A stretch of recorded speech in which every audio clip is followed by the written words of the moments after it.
In the headlines, South Korea reaches out and offers to talk with North Korea. Officials in Seoul aim to hold a meeting in January. In-depth analysis coming up. With the U.S. as a mediator, South Korea and Japan are now able to share military intelligence on North Korea more easily.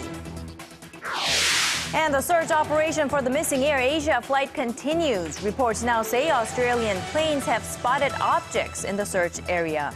Stay tuned for these stories and more on Early Edition at 6.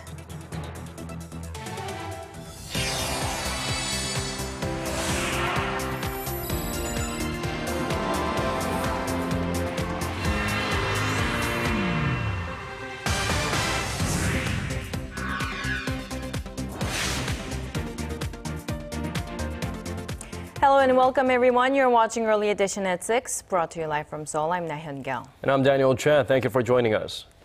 Well, we've had rejections before and we're not afraid of it. And South Korea, of course, proposed holding high-level talks with North Korea again, hopefully before the Lunar New Year holidays. That's right. Officials here told reporters that they wish to get a positive answer from the North. For our top story, here's Hwang Sung-hee. In a surprise move towards the year's end, South Korea proposed Monday to meet with North Korea for talks sometime in January.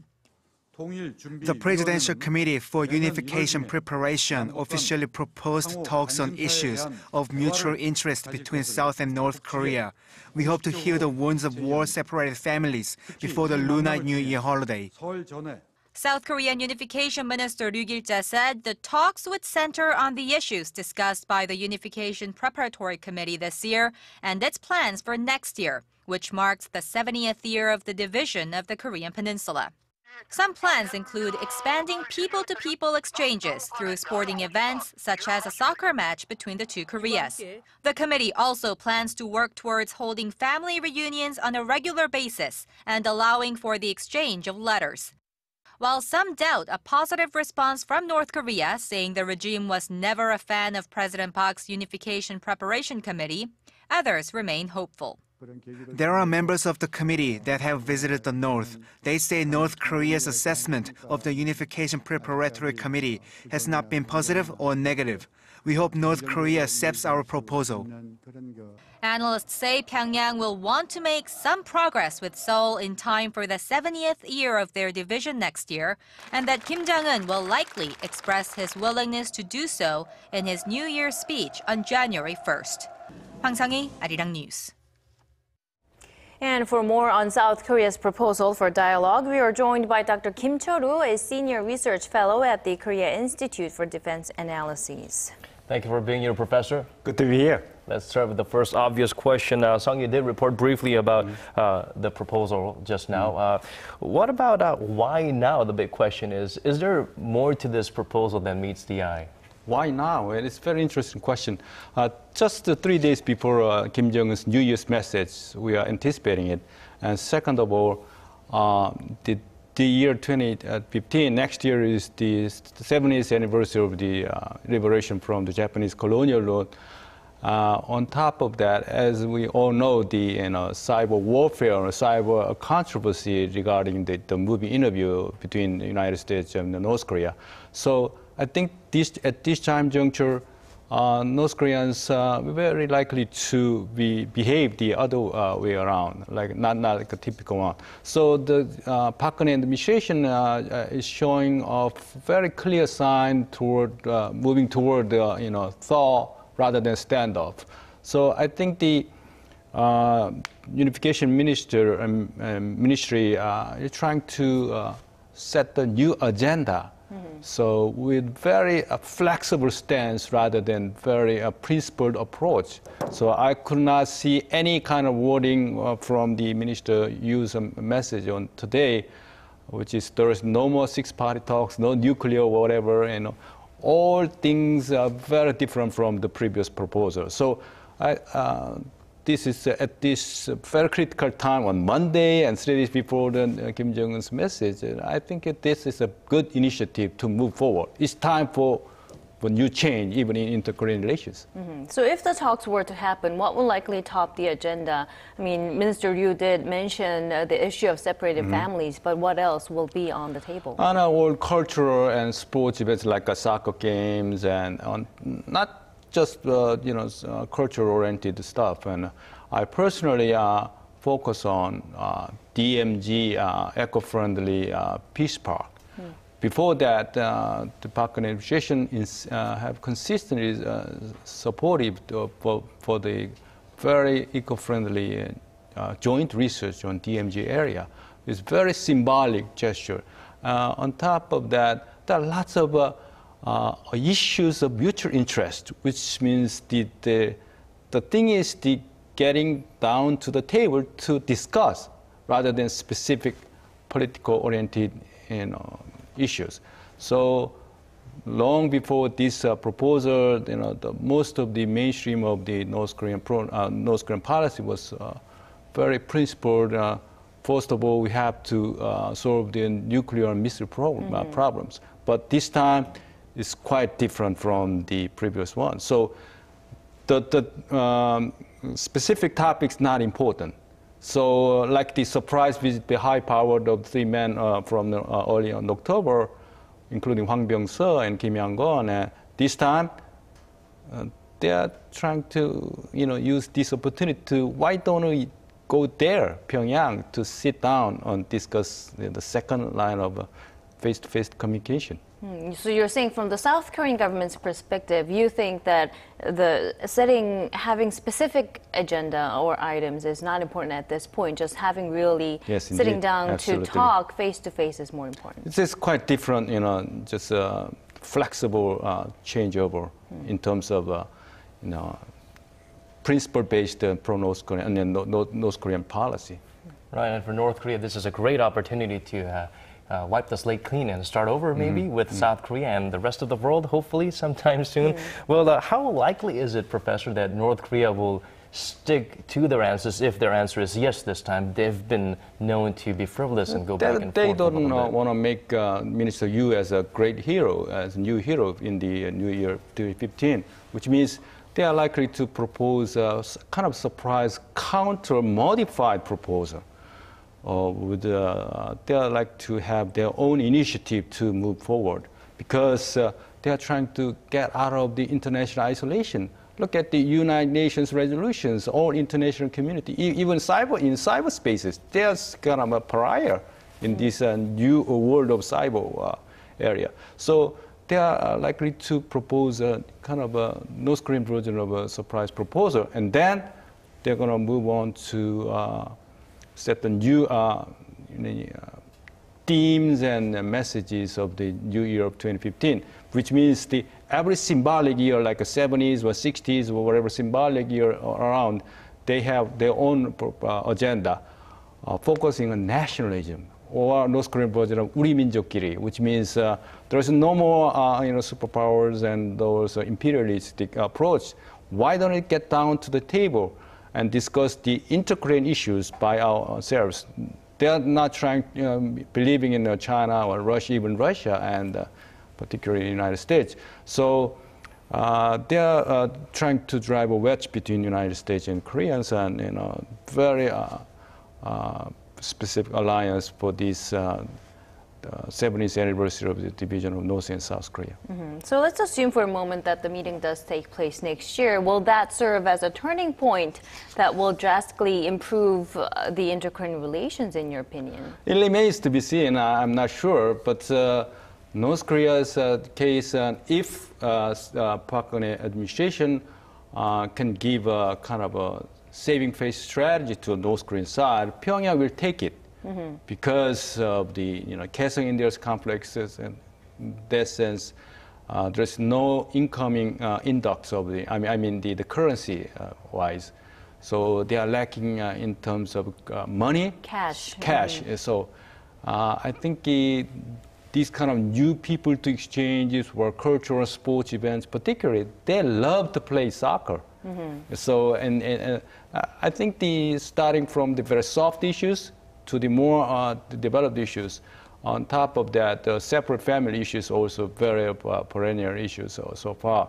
So Kim Jong-un's new image, like a self-image and other images on sports events, is very strong. In that sense, North Koreans are likely to propose with a new sports-oriented, culturally oriented, counter-proposal.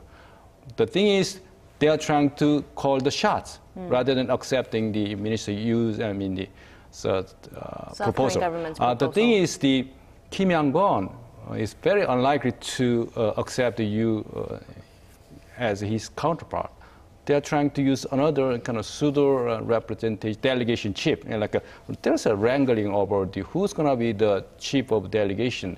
Indeed, Park administration will likely to make Minister Yu as a king representative for whatever conversation with Pyongyang. But North Koreans are trying to downgrade him a little bit. They are likely to downgrade him. So it's going to be a very interesting game in terms of inter-Korean rivalry, I would say, at this juncture. Right, North Korea must be tired from taking on all comers. It's time for them to maybe sit back and lean on a shoulder they could lean on, which is, of course, South Korea. So perhaps this is as good a time as any to extend an olive branch and sit down and talk for good sometime soon. Yes, indeed. Dr. Kim Chae-ro, thank you so much for coming. It's my pleasure. Business Park now face a one-day entry ban. 77. Digging deeper, getting to the bottom of stories that impact your life. Talking with you on air and online. Connecting you with experts on the world's most pressing issues. News and current affairs at its best.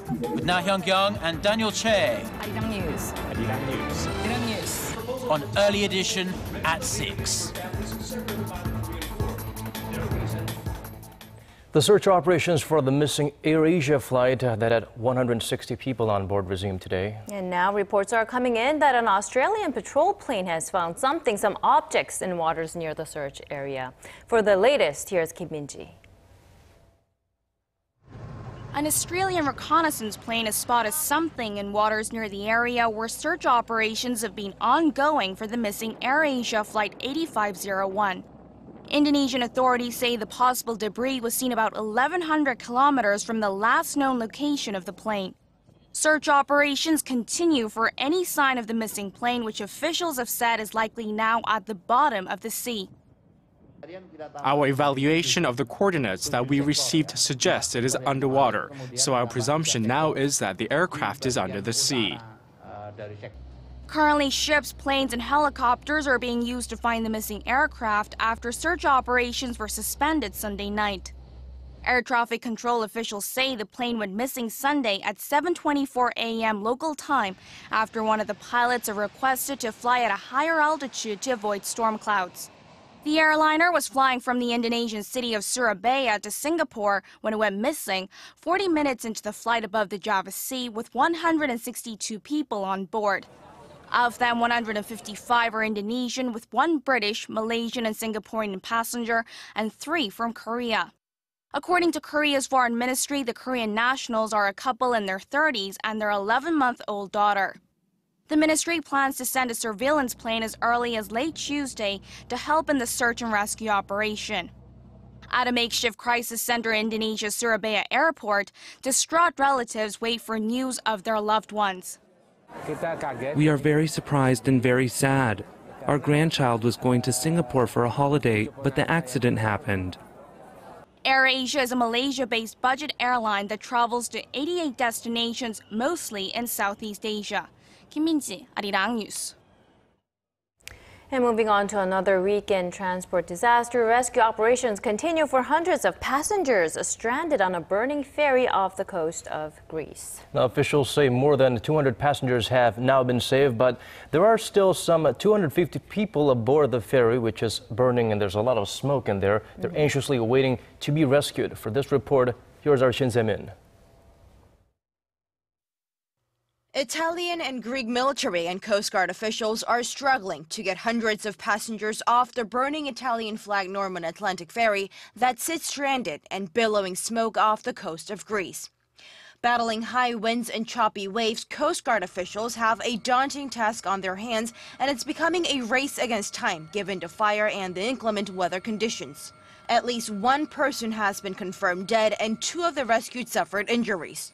Passengers have been pulled from the smoldering vessel, though. The Italian Navy says little over 200 of the some 480 people on the ferry had been airlifted to safety since Sunday night local time. However, people left on the ship look likely to face a night of uncertainty and fear. The blaze is believed to have broken out early Sunday morning in the lower deck garage of the vessel.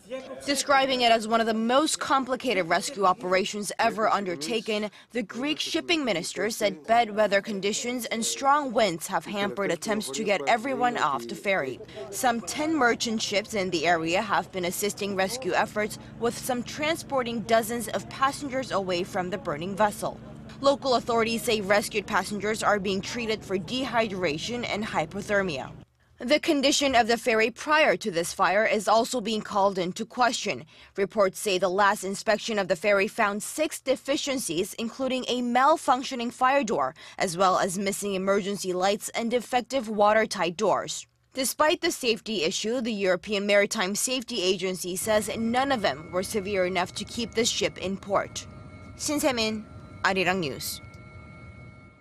South Korea, the U.S. and Japan will be able to share military intelligence regarding North Korea more easily starting today. Although indirectly, the agreement gives Seoul and Tokyo unprecedented access to each other's defense intelligence. Kim Hyun-bin reports. Nuclear bombs and intercontinental ballistic missiles that can reach the continental United States.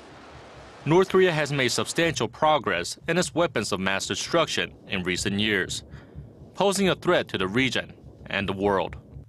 To that, a memorandum of understanding between South Korea, the United States, and Japan took effect Monday, with North Korea's nuclear and missile threats in mind. It changes the way the 3 nations exchange their defense information. Japanese Defense Minister Gen Nakatani welcomed the move on Monday, calling North Korea's nuclear and missile threat an urgent security matter for both countries. Before the agreement, Seoul and Tokyo shared their intelligence only with Washington. The MOU means that Washington will now be able to relay that information to Korea or Japan with the consent of the country providing that information. For South Korea, that means better access to Tokyo's advanced surveillance capabilities, which include airborne warning and control systems and Aggies, destroyers. By gaining access to Japan's state-of-the-art surveillance techniques, we are enhancing our capabilities.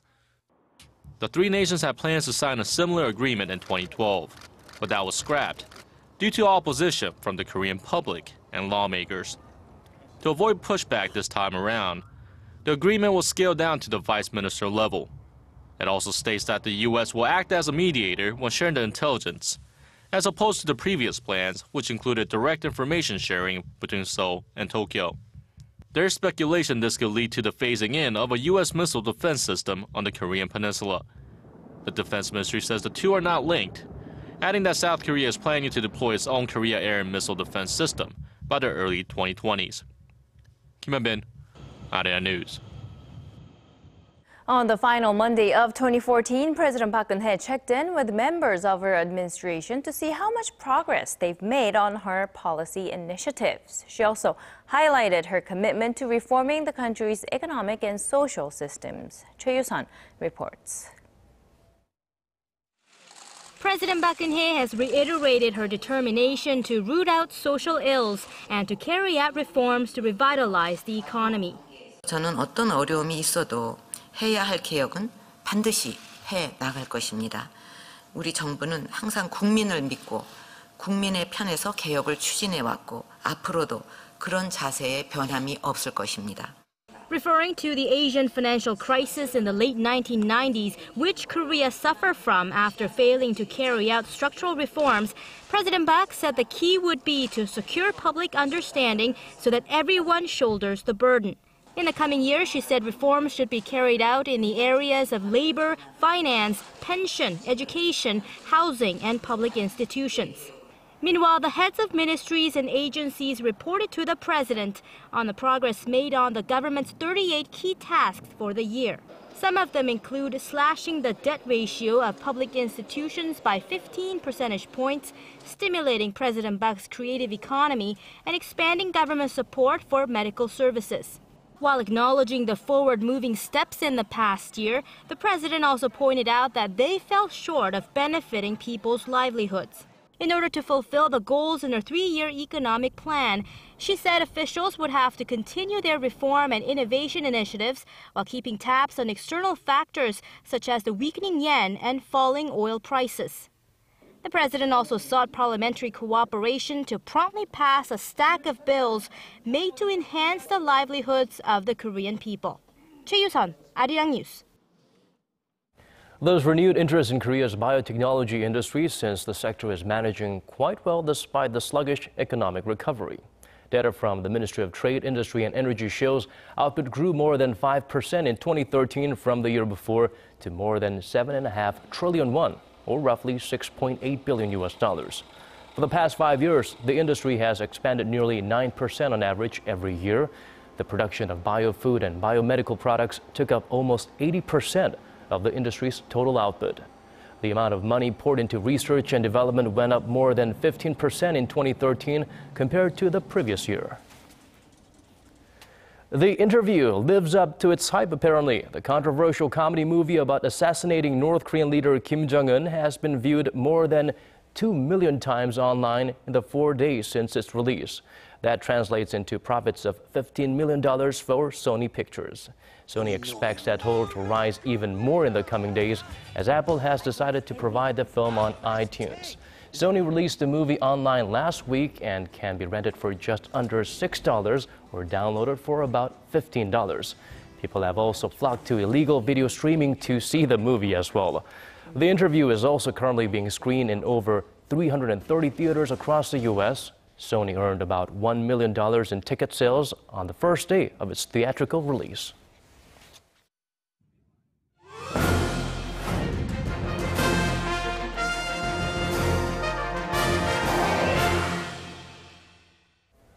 For this week's Industry Insight, we are going to talk about SK Hynix. Yes, it's a Korean company, also one of the key movers and shakers in the world's highly lucrative memory chip industry. But it didn't start out that way. To tell us about one of the most remarkable turnarounds in Korean business history, here's Hwang Sung-hee.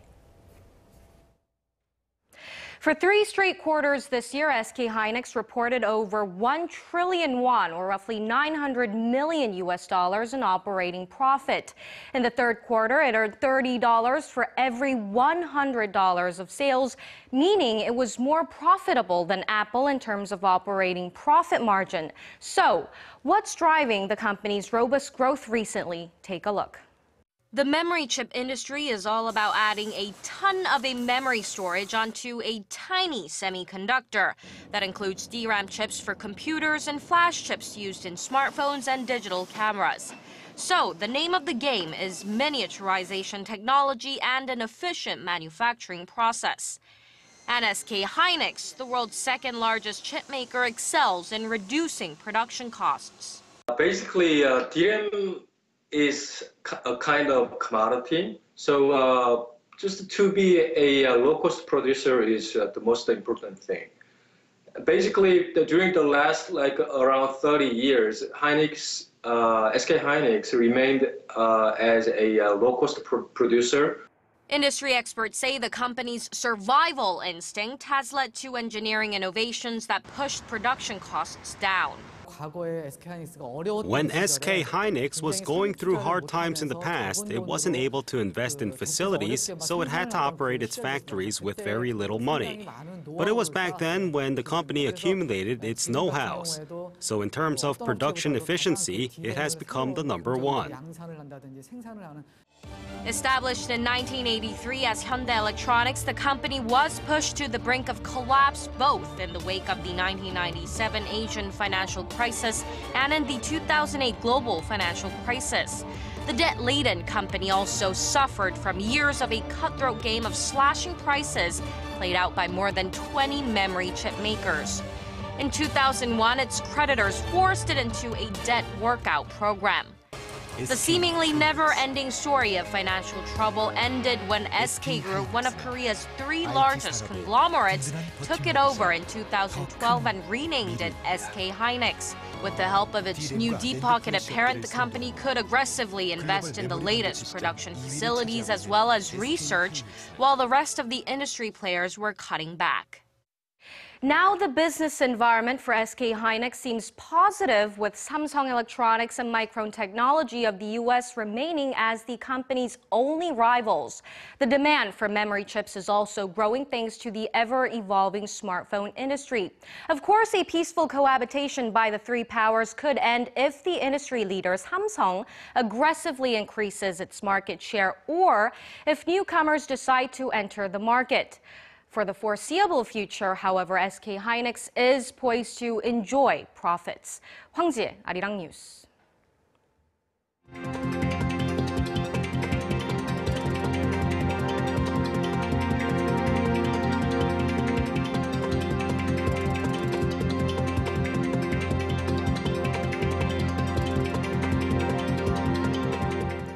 Well, that's the end of our newscast. If you're tuning in from different time zones, do have a wonderful day. This has been Daniel Che. And I'm Hyun Kyung. Daniel and I will be back tomorrow. Bye-bye for now.